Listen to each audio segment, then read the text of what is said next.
Hey, it's Chris, and I've been a hardcore Apple Watch fan ever since the original debuted. In fact, over the last 2 years, it's almost never left my wrist. It's true, I skipped the Series 1 and Series 2 updates because I didn't feel like they were different enough from what I already had. But the Series 3 was enough to make me pull the trigger, and I'm super happy that I did. In this video, I'm going to be talking about why I upgraded to the Series 3 and why I chose the non-LTE GPS-only model over the one with the cell connection. And I think the reason is probably really going to surprise you. I'm also going to be covering everything that makes the latest version of the Apple Watch awesome, including WatchOS 4 and Siri, the new watch faces, apps that are actually worth using, the new settings and options, AirPods, and more. Finally, I'm going to wrap things up by telling you how and why I've ended up using 2 Apple Watches now that I've got the Series 3. So let's get the big question out of the way first, which is why didn't I buy the LTE version? Well, for me and for most people, it's never gonna be a question of need because I can have my phone with me basically all day long. The real question for me was whether or not I would ever want to be without my phone. And the answer to that is that sure, sometimes that might be appealing, but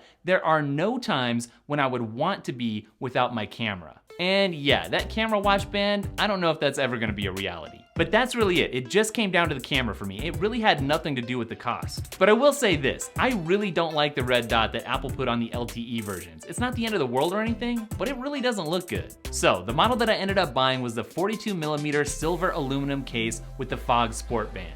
I'm very happy with what I got, but if I could have gotten anything, I probably would have got the stainless steel version, which it's hard to tell online, but in person it looks so much better. At the end of the day though, I really didn't feel like paying $600 for my Apple Watch. But hey, at least I got a version without that ugly red dot. Oh hey, real quick, if you're interested in what my top 5 favorite Apple Watch accessories are, I'm gonna link those up down in the description. Also, if you haven't picked up a copy of my book yet, then I'm gonna have that linked up down in the description too. Last thing, if you decide to become a subscriber or you're already a subscriber and you wanna be one of the first people to see my new videos, don't forget to hit that bell icon so you can be part of Notification Squad. Okay, so the real reason that I upgraded from the Series 0 to the Series 3 was really because of the speed upgrade, especially now that WatchOS 4 is here. The Series 3 is 70% faster than the last model and several generations faster than my old model. Now, as a seasoned Apple Watch veteran at this point, let me tell you that speed really makes or breaks the Apple Watch experience. On my old Apple Watch, the Series 0, I would literally give up when I was waiting for Siri or text or apps to load. Now everything happens as fast as it should, and I can really say for the first time that I feel like the Apple Watch is the device that it was always meant to be. Now, where that extra speed boost really makes me the happiest has to be with Siri in all its different iterations in WatchOS 4. And of all the different ways you can interact with Siri now, my favorite is definitely the new Siri watch face. It's brilliant.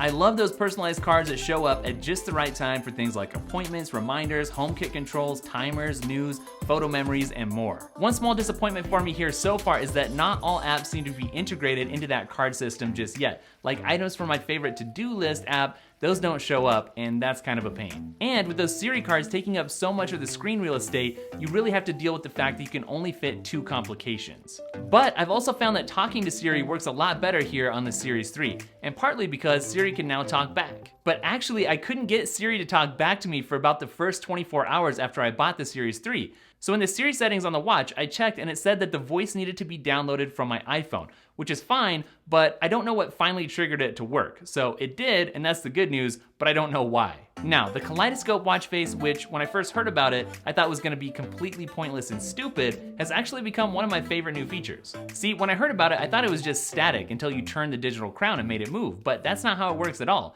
Actually, throughout the day, as the seconds tick by, it slowly moves. What's cool about that is that it looks different every time you see it, and so that really helps to break up some of the monotony of looking at the same thing over and over. So yeah, it's pretty cool. The Pixar faces, on the other hand, those are pointless, and I really wish that Apple didn't insist on inflicting Disney themes upon us. I will give them the fact that it's well executed, but I would way rather be able to choose any character, like from an app store or something, or even any character from the Disney universe, because I'd way rather have something like R2-D2 on my watch. Now, here's the part of the video where we're gonna talk about apps, and in reality, there's really only about 10 that I'm really excited about and actually use. Most of them I'm just gonna give brief mentions, but 2 of them do deserve to be highlighted a bit more. The first one is Drafts, which easily lets me take notes on the go and get those thoughts out of my head and make sure that they're saved. And then later on, I can export them in a number of different formats using my iPhone. This app is super simple and super useful, and actually, I use it to take many of the notes for this video. The second is Things, which is my go-to to-do app on any device, and this is the app that I use to keep my work life organized.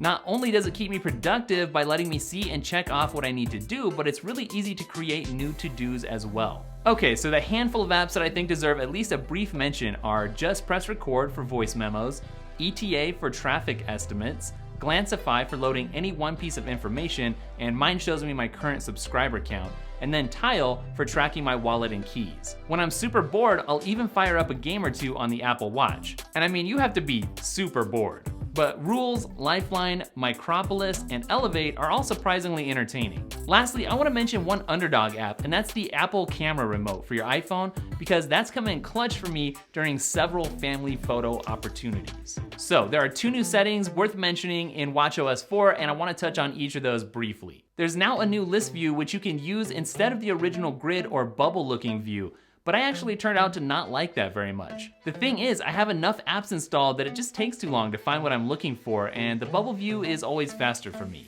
The dock also now looks and works a little bit differently than it used to, and I actually like the way that the cards floating through space looks. It's pretty usable. But the new default dock view is to show you your most recently used apps, and actually I changed that back to my list of favorite apps because it's just faster and easier to get to what I'm after. Next up, let's talk about AirPods for the Apple Watch, because they're actually a pretty important accessory if you don't want the rest of the world listening in to your music or phone calls. In a technical sense, AirPods work really well with your Apple Watch, like pairing is super easy. But here's the catch, they work great for music and to a lesser extent for Siri, but when it comes to phone calls, it's like 50-50, because like any Bluetooth accessory, the calls are kind of spotty and people have a hard time hearing me speak. Apple Pay has always been one of my favorite features of the Apple Watch, and that hasn't changed at all from the Series 0 to the Series 3. It still works flawlessly, and I love to use it. And I should probably mention bands briefly because I'm actually a really big fan of the Sport Band that ships with the cheaper models. In terms of straight up comfort and ease of use, like taking it off, putting it on, it's hard to beat. I've tested a lot of third-party Apple Watch bands over the years, and you can go back through my channel and see a lot of those reviews, but somehow I always end up coming back to the Sport Band. It may not cost the most or look the greatest, but I really like it. And now that we're at the end of the video, you're probably wondering what I'm doing using 2 different Apple Watches, the new one and the old one. It's pretty simple. I use the new Series 3 during the day, and then at night when that's charging, I use the Series 0 for sleep tracking. I haven't yet found the perfect sleep tracking app, but I'm really excited that I don't have to do some weird charging schedule like some people that just have one Apple Watch and try to track their sleep and use it during the day. So to wrap things up, I honestly do think this is a good time to jump in and grab an Apple Watch if you haven't already, or to upgrade even if you're coming from the Series 2. That's because WatchOS 4 deserves to be run with as much speed as possible, and when it does, it's a thing of beauty. On a side note, my wife still thinks that the Apple Watch is super dorky. She compares it to wearing a Casio, but hey, I realize it's not for everybody. Hey, I'd love to hear your comments on the Series 3, WatchOS 4, the Apple Watch, or smartwatches in general, so leave me your comment down below. I do read every comment. And don't forget to subscribe, and if you do, hit that bell icon so you can be part of Notification Squad and be one of the first to see my new videos. Don't forget to follow @DailyTech, spelled Daily, T-E-K-K, on Instagram, Twitter, and Snapchat, and I'll catch you guys in the next video. Later. Spiderweb.